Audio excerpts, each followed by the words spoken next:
देखिए, कल थाना ब्रह्मपुरी पुलिस को सूचना मिली थी कि इंदिरा नगर क्षेत्र में एक मर्डर हो गया है। सूचना मिलते ही पुलिस द्वारा मौके पर पहुंच के जांच पड़ताल एवं पूछताछ की गई। तो पाया गया कि 4 तारीख से ये सौरभ नाम के व्यक्ति हैं, जो कि लंदन से वापस आए थे कुछ दिन पहले। वो अभी मिल नहीं रहे। उनके परिवार को शक है कि हत्या कर दी गई है। इस शक के आधार पे जो उनकी पत्नी थी मुस्कान, उनको पूछताछ के लिए बुलाया गया था। पूछताछ के दौरान मुस्कान द्वारा बताया गया कि जो इनका प्रेमी है साहिल शुक्ला, उसके साथ मिलके इन्होंने इनके पति सौरभ की हत्या कर दी है। 3 तारीख को रात में खाने में कुछ नशे के पदार्थ मिलाकर इन्होंने उसे बेहोश किया था सौरभ को।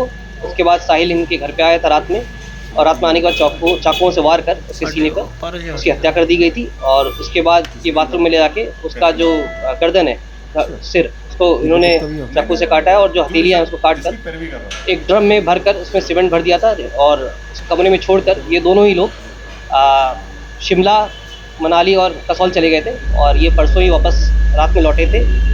कल महिला द्वारा अपने परिजनों को भी गुमराह करने की कोशिश की गई थी कि जो सौरभ है उसकी हत्या उसके परिजनों ने ठीक कर दी है, परंतु इसका खुलासा पुलिस द्वारा कर लिया गया है। इन दोनों को ही अब माननीय न्यायालय के सामने पेश किया जाएगा। जो हथियार है और ड्रम है और जो शव है वो हमें बरामद कर लिया है। शव को पोस्टमार्टम के लिए भेजा जा चुका है, और जो बाकी की चीज़ें उसमें पुलिस ने अपने कब्जे में ले ली है। एफएसएल के लिए जो फ़ोन है, इन दोनों के ही फ़ोन, साहिल के और मुस्कान के फ़ोन, वो एफएसएल के लिए भेजा जा रहा है। इन्होंने कहाँ से शॉपिंग की थी, ड्रम कहाँ से लेके आए थे, सीमेंट कहाँ से लेके आए थे, सभी तथ्यों की जांच की जा रही है। वो विवेचना का पार्ट है, और उसमें जो भी तथ्य सामने आएंगे विवेचना में शामिल किया जाएगा। उसमें आवश्यक जैसे मतलब बताया कि इन्होंने गर्दन काटी थी उसकी, और जो हथेलियाँ थी दोनों वो काट के ड्रम में डाल दिया। मर्चेंट नेवी में काम करते थे? नहीं, ये 2016 में 16 से 19 तक इसके द्वारा बताया गया था कि मर्चेंट नेवी में था, परंतु केवल 6 महीने दुबई में गए थे। और ये पिछले 2 साल से लंदन में एक बेकरी थी उसमें काम करते थे। पिछले 24 तारीख को ही वापस आए थे, और 25 तारीख को भी जो ये है इनकी वाइफ मुस्कान, उनके द्वारा प्रयास किया गया था। और ये प्लानिंग करीब नवंबर से ये कर रहे थे इनको मारने की। जो अभी जानकारी स्टार्टिंग में दी इन्होंने कि ये शराब पीते थे, उससे नाखुश थी महिला, और ये इनकी जो फाइनेंशियल स्टेटस था वो सही नहीं था। इनके जो फैमिली थी, जो महिला थी, इसके ही परिजनों द्वारा इनका खर्चा पूरा उठाया जा रहा था। और पिछले 2 साल से भी लगातार ये बाहर था। इसका संबंध साहिल से 2019 से था। साहिल लगातार इसके घर पे आता जाता रहा। इस चीज़ की जानकारी सौरभ को हो चुकी थी। 2021 में भी सौरभ द्वारा डाइवोर्स फाइल किया गया था, परंतु इनके परिजनों द्वारा समझा बुझा के इनको वापस ले आया गया था। सौरभ इस बात से लगातार नाखुश चल रहा था। उसने लगातार इसको भी कन्फ्रंट किया था साहिल को कि क्यों मेरी वाइफ के पास तुम आते जाते हो, और एक बार लैंडलॉर्ड ने भी इनको पकड़ा था। इन सभी चीज़ों को देखते हुए इसमें इन्होंने प्लानिंग की थी ताकि इसको रास्ते से हटा दिया जाए।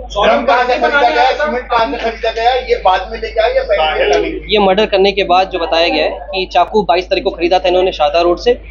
मर्डर करने के बाद इन्होंने जो ड्रम है वो घंटाघर से, और जो सीमेंट वगैरह है वो आपका शारदा रोड से खरीदा। उसके बारे में वेरीफाई किया जा रहा है कहाँ से कैसे खरीदा, उसकी जानकारी की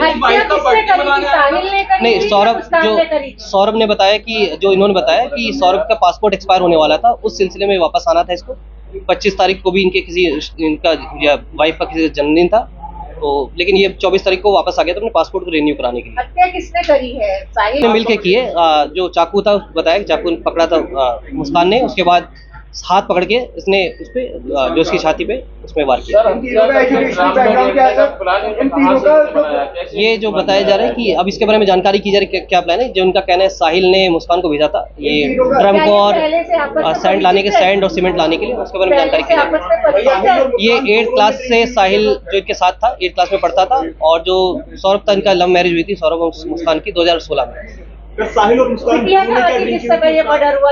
वो अपने नानी के पास 3 तारीख को उनकी बेटी, जो बताया मुस्कान द्वारा बताया गया है कि जो इनकी बेटी थी उनका एग्जाम खत्म हुआ था, और ये नानी के पास अक्सर छोड़ दिया करते हैं। सैटरडे संडे को अक्सर ये अपने नानी के पास ही रहा करती थी। तो पिछले 10-12 दिन से ये अपने नानी के साथ ही रह रही थी। सर, ये जो चाकू खरीदा था इन्होंने क्या कह के खरीदा था दुकानदार से?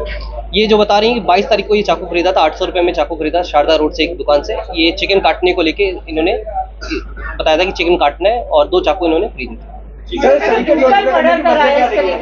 इसके बारे में जानकारी की जा रही है, इसका क्या मंशा था।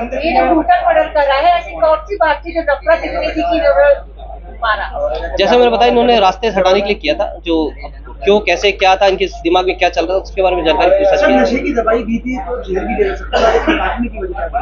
जैसे मैंने बताया कि ये प्लानिंग थी इनकी ताकि किसी को शक ना जाए, क्योंकि ये अक्सर बाहर आ करते थे, उनके परिजन भी इनसे संपर्क में कम रहते थे।